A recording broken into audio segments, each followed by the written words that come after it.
د زیار یوټیوب چینل قدرمنو لیدونکو السلام علیکم. زه تاج محمد تمکین یم او د ماکرو اکنامکس د یو بل لیکچر سره نن بیا ستاسو په درانه چوپړ کې حاضر یم.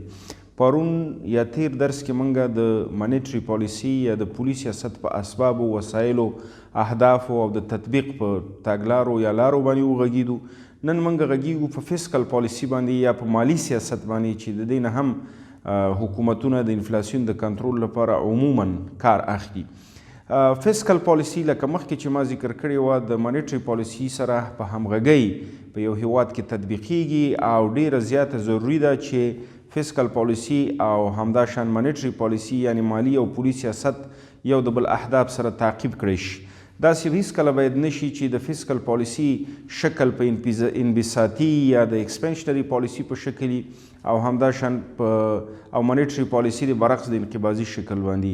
کوم اهداف چې فسکل پالیسي لري مانیټري پالیسي هم باید د اهدافو د تحقیق لپاره کار وکړي. د هیوادونو حکومتونه د یو هیواد د اقتصاد نه عیناً د یو موټر په شکل استفاده کوي. لکه څنګه چې موږ د ضرورت په وخت کې کله چې سړک پراخه زمینه مساعده د موټر سپیډ زیاتوو، په ځینو وختونو کې چې کږلیچونه او یا هم ستونزمنه لاره د موټر سپیډ کموو، یعنی د لارې سطحې ته په کتو سره او همداشان خپل سفر ته په کتو سره د موټر سپیډ موږ عیارو. اقتصاد هم همداسې ده، که مالي سیاستي که پولي سیاستي. د هیوادونو حکومتونه بالخصوص د پولي سیاست د تطبیق د عملي کولو یا د تطبیقولو مرکز چې سنټرل بانک ده او د مالی سیاست د تطبیق منبع چې ده چې عموما وزارت مالیه په هر هیواد کې دی هم د خپلو هیوادني شرایطو په کتو سره خپله پالیسي عیاروي. نو مالی سیاست او پولي سیاست همیشه باید یو د بل اهداف تعقیب کړي، نه ده چې د یو بل سره په ټکر کې واقع شي. لکه د مثال په توګه په اکثر وخت کې مالی سیاست داسې وضع کیږي چې وایي سږ کال موږ د انبساطي پالیسي په شکل باندې مالی سیاست تطبیقو او د دې سره ترڅنګ اعلان د انبساطي پالیسي وکړي او ترڅنګ چې دا مصارف زیات په نظر کې ونیسي یا د استخدام کچه لوړوي چې دا یو بل سره ټکر کیږي. نو موږ وایو چې مالی سیاست هغه سیاست ده چې په یو هیواد کې د مالیاتو او همداشان د حکومتي مصارفو له نګاه د هیواد اقتصاد اغیزمنوي. یا موږ وایو چې فسکل پالیسي از an economic policy that influences the economy by the increase and decrease of tax rates and spendings of the government. نو په همدې اساس باندې مالی سیاست عموما د مصارفو او ټکسونو د کچې د زیاتوالي او کموالي سره کار لري. د دې ترڅنګ کوم چې مهم سند ده په مالی سیاست کې هغه بجټري پالیسي ده یا بودیجه ده. بودیجه په خپل ذات کې یو مالی سند ده چې د راتلونکي یو کال لپاره یا د یو مشخص مالی دورې لپاره د حکومت عواید او مصارف پیشبیني کوي. موږ په دې غږیدلي یو په تیر درس کې که په بودیجه کې مصارف د عوایدو زیاتي بجټ ډیفیسټ ده، که چېرته عواید د مصارفو زیاتي بجټ سرفلس ده، او که دواړه سره مساوي نو بیا په بیلانس شکل باندې سره په بیلانس شکل هغې ته ویلی شو یا متوازنه بودیجه موږ ورته ویلی شو. مالی سیاست په دوه قسمه باندې موږ ویشلی شو. یو انبساطي مالی سیاست دی یا پراخونکی مالی سیاست چې هغې ته ایکسپنشنري فسکل پالیسي وایي، او بل چې د کانټریکشنري فسکل پالیسي ده چې دې ته موږ انقباضي یا د فعالیتونو تنګونکی مالی سیاست وایو.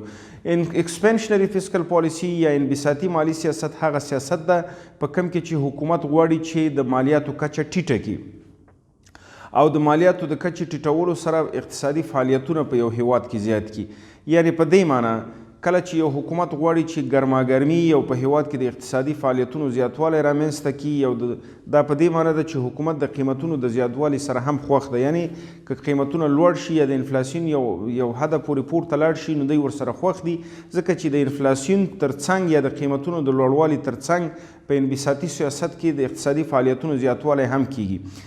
ایکسپنشنري فسکل پالیسي یا توسعوي مالی سیاست په دې معنی چې د ټکسونو کچه کمه شي تر څو زیات خلک کاروبار ته تشویق شي. د دې مالی سیاست ترڅنګ سنټرل بانک به هم د سود کچه په پورونو باندې کموي او خصوصي بانکونه به په کم سود باندې خلکو ته پورونه ورکوي. یعنې د دواړو همغږي لکه اول چې ما یادونه وکړه ډېرې ضروري ده. د ټکسونو کمښت په انبساطي سیاست کې یا انبساطي مالی سیاست کې څه معنا لري؟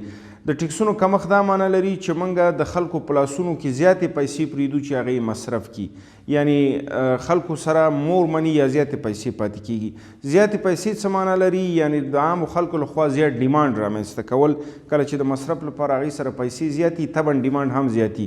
تاسو وګورئ په روزمره روزانه ژوند کې که د یو چا معاش 10,000 افغانۍ نو خپل مصارف یو قسم عیاروي، خو که معاش 13,000 یا 40,000 افغانۍ شي نو هغه په خپل ډیمانډ یا مصارفو کې هم زیاتوالی راولي او تقاضا اجناسو ته زیاتیږي. نو د خلکو په لاسو کې زیاتې پیسې معنا دا ده چې ډیمانډ زیات ده. د زیات ډیمانډ معنا څه شی ده؟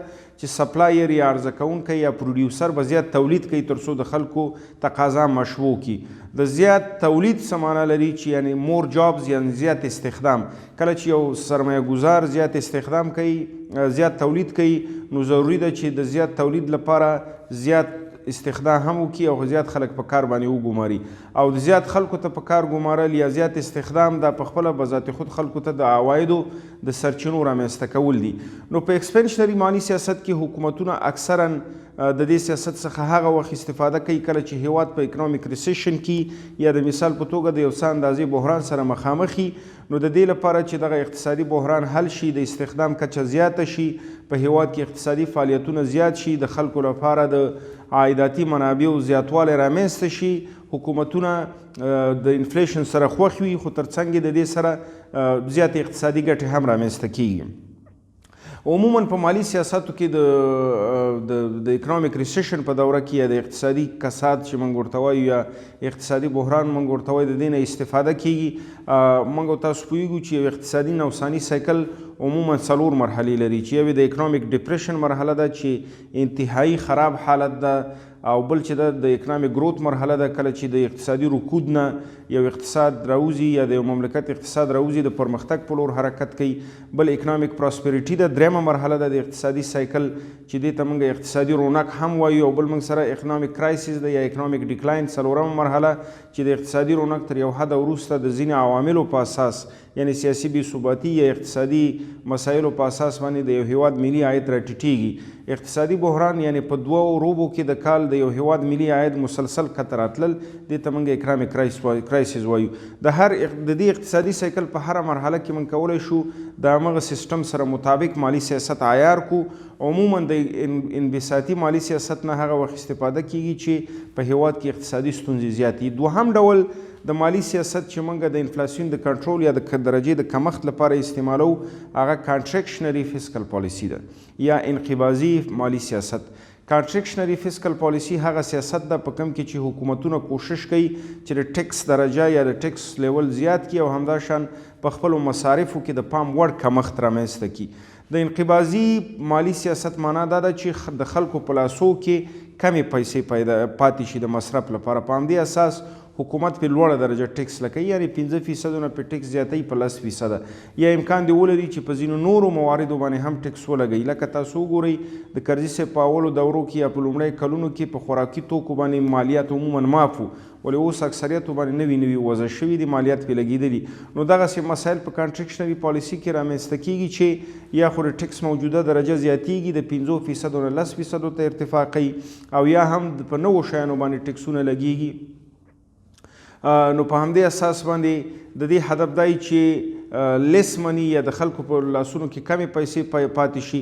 کله چې د خلکو په لاسونو کې کمې پیسې پاتې شي نو دا په دې معنی چې د خلکو د اجناسو او خدماتو لپاره تقاضا کمیږي، او کله چې تقاضا کمه شي موږ تاسو پوهیږو چې په بازار کې د قیمتونو درجه راټیټیږي او د انفلاسیون د کنټرول لپاره استفاده کیږي. په خلاص توګه موږ ویلی شو چې انبساطي مالی سیاست هغه سیاست ده په کوم کې چې د ټیکس فیصدي کمیږي، او انقباضي مالی سیاست هغه سیاست ده په کوم کې چې د ټیکس فیصدي لوړیږي تر څو ټایټ فیسکل پالیسي رامنځته شي. ډیره مننه د توجه څخه مو. که چېرته تاسو د موضوع په باره کې لا زیات معلومات غواړئ، ستاسو په سکرین باندې د واتساپ شمیره شته، کولی شئ چې د استاد حمید ظفر سره په اړیکه کې شئ. ډیره مننه.